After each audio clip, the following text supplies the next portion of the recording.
Hello guys, இன்றைக்கி நம்ம சேனலில் என்ன ரெசிபி பார்க்க போகிறோன்னா ஒரு சூப்பரான கேக் ரெசிபி தான் பார்க்க போகிறோம். அதுக்கு முன்னாடி சேனல் இன்னும் சப்ஸ்கிரைப் பண்ணலைன்னா சப்ஸ்கிரைப் பண்ணிக்கோங்க. வாங்க வீடியோக்குள்ளே போகலாம். இன்றைக்கி நம்ம பார்க்க போகிற ரெசிபி என்னென்னா கஸ்டர்ட் ஃப்ரூட் கேக் ரெசிபி தான் பார்க்க போகிறோம். இது வந்து நான் கிறிஸ்மஸ்க்கு முன்னாடியே செஞ்சுட்டேன். ஆனால் போஸ்ட் பண்ணுறதுக்கு லேட் ஆயிடுச்சு. எனக்கு அதுக்கான டைம் சரியாக கிடைக்கல. ஸோ வந்து நான் இப்போ போஸ்ட் பண்ணுறேன். இது வந்து நீங்கள் கிறிஸ்மஸ்க்கு தான் ட்ரை பண்ணணும்னு கிடையாது. உங்களுக்கு எப்போல்லாம் டைம் கிடைக்குதோ அந்த டைமில் நீங்கள் பண்ணி பார்க்கலாம். ரொம்பவே ஈஸியான சிம்பிளான கேக் ரெசிபி தான். பிகினர்ஸ்க்கு ரொம்பவே இது ஹெல்ப்ஃபுல்லாக இருக்கும். நல்லா டேஸ்ட்டாகவும் இருக்கும். நல்லா சாஃப்டாக ஃப்ளஃபியாக நல்லா சிம்பிளாக செஞ்சு முடிச்சிடலாம். டேஸ்ட்டுமே வந்து பார்த்திங்கன்னா கஸ்டர்ட் ஃப்ளேவர்னால நல்லா சூப்பராக இருக்கும். இது வந்து நீங்கள் ஃப்ரூட் கேக்னு சொல்லலாம், கஸ்டர்ட் கேக்னு சொல்லலாம், எப்படினாலும் சொல்லலாம். இது வந்து செய்கிறதுக்குமே ரொம்ப நேரம் ஆகாது. அது மட்டும் இல்லாமல் இது ஒரு எக்லெஸ் கேக் ரெசிபி. நீங்கள் எக்லெஸ் கேக் ரெசிபி ட்ரை பண்ணி பார்க்கணும்னு நினச்சிங்கன்னா கண்டிப்பாக இது ஒரு பெஸ்ட் ஆப்ஷன் சொல்லுவேன். வாங்க எப்படி செய்கிறதுன்றதை பார்க்கலாம். இதுக்கு ஃபஸ்ட்டு ஒரு பிளெண்டரோ இல்லைனா மிக்சியோ எடுத்துக்கோங்க. அதில் 3/4 கப் அளவுக்கு சர்க்கரை ஆட் பண்ணிக்கலாம். சர்க்கரை வேணான்னு நினைக்கிறவங்க நாட்டு சர்க்கரை ஆட் பண்ணிக்கலாம், இல்லைனா வெல்லம் ஆட் பண்ணிக்கலாம். இது வந்து பார்த்தீங்கன்னா ஒரு 75 கிராம் அளவுக்கு இருக்கும். அதுக்கப்புறம் 3/4 கப் அளவுக்கு காய்ச்சி ஆற வச்ச பால் ஆட் பண்ணிக்கலாம். நீங்கள் சூடாக கூட பால் ஆட் பண்ணிக்கலாம், அதனால ஒரு பிரச்சனையும் கிடையாது. இது வந்து பார்த்தீங்கன்னா ஒரு 75 ml இருக்கும். அதுக்கப்புறம் 1/2 கப் அளவுக்கு ரீஃபைன் சன்ஃப்ளவர் ஆயில் நான் ஆட் பண்ணிக்கிறேன். இது வந்து பார்த்தீங்கன்னா ஒரு 75 ml இருக்கும். அதுக்கப்புறம் ஒரு 1/2 டீஸ்பூன் அளவுக்கு வெனிலா எசன்ஸ் ஆட் பண்ணிக்கலாம். 1 டீஸ்பூன் அளவுக்கு வினிகர் ஆட் பண்ணிக்கலாம். இது வந்து ஆப்ஷனல் தான். நீங்கள் ஆட் பண்ணிங்கன்னா நல்லா இருக்கும் டெக்ஸ்சர், அதுக்காக ஆட் பண்ணியிருக்கேன். அதுக்கப்புறம் 2 டேபிள் ஸ்பூன் அளவுக்கு தயிர் ஆட் பண்ணியிருக்கேன். நான் எக்லெஸ் ரெசிபின்றதுனால நான் தயிர் ஆட் பண்ணியிருக்கேன். நீங்கள் எக் ஆட் பண்ணி செய்கிற மாதிரி இருந்தால் தயிர் ஸ்கிப் பண்ணிக்கலாம். எக்கு வந்து ஒன்று நீங்கள் ஆட் பண்ணிக்கிட்டா போதும். இப்போ இது எல்லாத்தையுமே சேர்த்து நல்லா பிளெண்ட் பண்ணி எடுத்துக்கலாம். உங்கள்கிட்ட பீட்டர் இருந்துச்சுன்னா நீங்கள் தாராளமாக பீட் பண்ணிக்கலாம். சூப்பராக இருக்கும் டெக்ஸ்சர். நான் வந்து பிளெண்டர் வச்சிருக்கிறதுனால பிளெண்டரில் ரெடி பண்ணியிருக்கேன். அப்படி உங்ககிட்ட மிக்ஸி ஜார் இருந்துச்சுன்னா நீங்கள் அதில் கூட ரெடி பண்ணிக்கலாம். இப்போ ஒரு பவுலில் 1 கப் அளவுக்கு மைதா ஆட் பண்ணிக்கலாம். மைதா வேண்டான்னு நினைக்கிறவங்க நீங்கள் கோதுமை மாவு கூட யூஸ் பண்ணிக்கலாம். இது வந்து 100 கிராம் அளவுக்கு எடுத்துக்கோங்க. அதுக்கப்புறம் 1 டீஸ்பூன் அளவுக்கு பேக்கிங் பவுடர் ஆட் பண்ணிக்கலாம். 1/4 டீஸ்பூன் அளவுக்கு பேக்கிங் சோடா ஆட் பண்ணிக்கலாம். டேஸ்ட்டுக்கு கொஞ்சமாக உப்பு ஆட் பண்ணிக்கோங்க. 2 டேபிள் ஸ்பூன் அளவுக்கு கஸ்டர்ட் பவுடர் ஆட் பண்ணிக்கலாம். இதில் நீங்கள் 2 டேபிள் ஸ்பூன் அளவுக்கு பால் பவுடர் ஆட் பண்ணிக்கோங்க. டேஸ்ட் நல்லாயிருக்கும். நான் வந்து ஆட் பண்ண மறந்துட்டேன். இப்போ வந்து நல்லா சலிச்சு எடுத்துக்கலாம் எல்லாத்தையுமே சேர்த்து. அப்படின்னா தான் நல்லா கட்டி இல்லாமல் நீட்டாக வரும். இப்போ வந்து நம்ம பிளெண்ட் பண்ணி வச்சிருக்க பேட்டரை வந்து ஆட் பண்ணிக்கலாம். ஆட் பண்ணிட்டு நல்லா மிக்ஸ் பண்ணிக்கோங்க. கட்டி இல்லாமல் நல்லா மிக்ஸ் பண்ணிக்கலாம். டூட்டி ஃப்ரூட்டி இல்லைனா உங்களுக்கு பிடிச்ச நட்ஸ் அண்ட் ட்ரை ஃப்ரூட்ஸ் எதுனாலும் நீங்கள் எடுத்துக்கலாம். நான் இங்கே வந்து பார்த்தீங்கன்னா டூட்டி ஃப்ரூட்டி ஒரு 2 டேபிள் ஸ்பூன் அளவுக்கு எடுத்திருக்கேன்.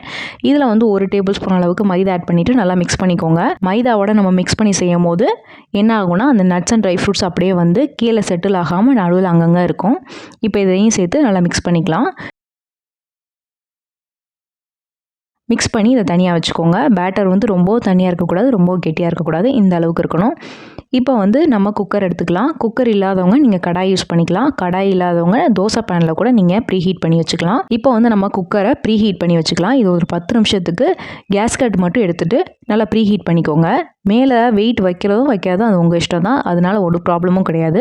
ஸோ வந்து கேஸ்கட் மட்டும் நல்லா ரிமூவ் பண்ணிவிட்டு குக்கரை வந்து ஒரு 10 நிமிஷத்துக்கு லோ ஃப்ளேமில் ஹீட் பண்ணிக்கோங்க. இப்போ வந்து நம்ம கேக் டின்னை வந்து நல்ல நெய்யை வச்சு நல்லா க்ரீஸ் பண்ணிக்கலாம். உங்கள்கிட்ட என்ன ஷேப் இருக்கோ எந்த ஷேப்னாலும் யூஸ் பண்ணிக்கலாம். இதில் பட்டர் ஷீட் வச்சுட்டு அது மேலேயே வந்து நல்லா நெய்யை க்ரீஸ் பண்ணி விட்டுக்கோங்க. பட்டர் ஷீட் வந்து எல்லாமே நிறைய பேர் செய்வாங்க, ஆனால் எடுக்கிறதுக்கு ஈஸியாக இருக்கும். அதுக்காக பட்டர் ஷீட் யூஸ் பண்ணுறோம். இப்போ நம்ம ரெடி பண்ணி வச்சுருக்க கேக் பேட்டர் ஆட் பண்ணிக்கலாம்.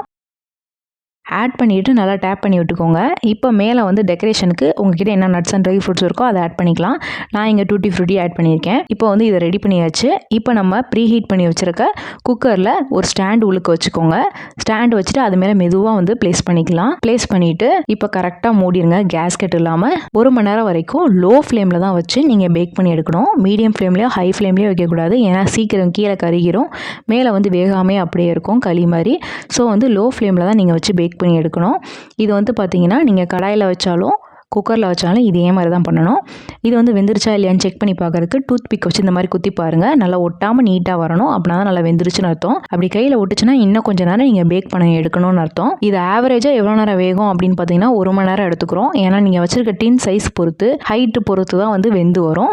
ஸோ வந்து கரெக்டாக வந்து பேக் பண்ணி எடுத்துக்கோங்க. இது பேக் ஆயிடுச்சா இல்லையான்னு செக் பண்ணி பார்க்குறதுக்கு மேலே வந்து பார்த்தீங்கன்னா நல்லா இந்த மாதிரி உப்பி வந்திருக்கும் பன்னு மாதிரி. அப்படி இல்லைனா நல்லா வந்து ஃப்ளாட்டாகவே இருக்கும். ஸோ வந்து நடுவில் இந்த மாதிரி வந்து அந்த சென்டர் பாயிண்டில் வந்து நல்லா உப்பி வரும். அப்போ தான் உங்களுக்கு நல்லா வெந்திருக்குன்னு அர்த்தம். கலர் வந்து பார்த்திங்கன்னா ஒரு மாதிரி லைட் ப்ரௌன் கலரில் வந்திருக்கும். அதாவது கோல்டன் கலரில் இருக்கும். கலர் வந்து பார்த்திங்கன்னா இந்த மாதிரி கோல்டன் கலரில் இருக்கும். அதுக்கு மேலே போச்சுன்னா கீழே கருகிரும். ஸோ வந்து இதே பக்குவத்தில் பார்த்து எடுத்துருங்க. இப்போ வந்து பார்த்திங்கன்னா இதை கம்ப்ளீட்டாக ஆற வச்சிடணும். கம்ப்ளீட்டாக ஆற வச்சுட்டு நீங்கள் வந்து அதை ஃப்ளிப் பண்ணிவிட்டு டீமோல்ட் பண்ணிவிட்டு பட்டர் ஷீட்லாம் ரிமூவ் பண்ணிக்கலாம். பார்த்திங்கன்னா அது தெரியும்.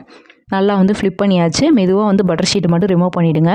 ரிமூவ் பண்ணிவிட்டு இதை நீங்கள் ஃப்ளிப் பண்ணி எடுத்துட்டிங்கன்னா சூப்பராக ரெடி ஆயிரும். இது வந்து நீங்கள் ஸ்கொயர் ஷேப்லேயும் செய்யலாம். கட் பண்ணுறதுக்கு நல்லா அழகாக நீட்டாகவே வரும். நான் ரவுண்ட் ஷேப்பில் செஞ்சுருக்கேன். பாருங்கள் சூப்பராக வந்துருச்சு. இப்போ நான் க்ளோஸ்அப்பில் காமிக்கிறேன் பாருங்கள். கட் பண்ணிவிட்டு பாருங்கள் எந்த அளவுக்கு நல்லா பேக் ஆகிருக்குன்னு. சைடில் மேலே கீழே எல்லா இடத்துலையுமே நல்லா பேக் ஆகிருக்கு. சாஃப்ட்னஸுமே பார்த்திங்கன்னா ரொம்ப சாஃப்டாக ஸ்பாஞ்சியாக இருக்குது. நான் உங்களுக்கு ப்ரெஸ் பண்ணி காமிக்கிறேன் பாருங்கள் எந்த அளவுக்கு இருக்குன்னு. நான் உங்களுக்கு பிச்சு வேறு காமிக்கிறேன் பாருங்கள். சூப்பராக ரெடி ஆயிடுச்சு. ஸோ வீட்டில் நீங்கள் ஈஸியான கேக் ரெசிபி ஏதாவது செஞ்சு பார்க்கணுன்னு நினச்சிங்கன்னா கண்டிப்பாக இந்த கஸ்டர்ட் ஃப்ரூட் கேக் ரெசிபியை ட்ரை பண்ணி பாருங்கள். ரொம்பவே ஈஸியாக தான் இருக்கும். செஞ்சு பார்த்துட்டு எப்படி வந்திருக்குன்னு கமெண்ட்ஸில் சொல்லுங்கள். இந்த ரெசிபி உங்களுக்கு பிடிச்சிருக்குன்னு நினைக்கிறேன். பிடிச்சிருந்தா லைக் பண்ணுங்கள், ஷேர் பண்ணுங்கள், கமெண்ட் பண்ணுங்கள். மறக்காமல் சேனலை சப்ஸ்கிரைப் பண்ணுங்கள். இன்னொரு வீடியோவில் பார்க்குறேன். பாய்.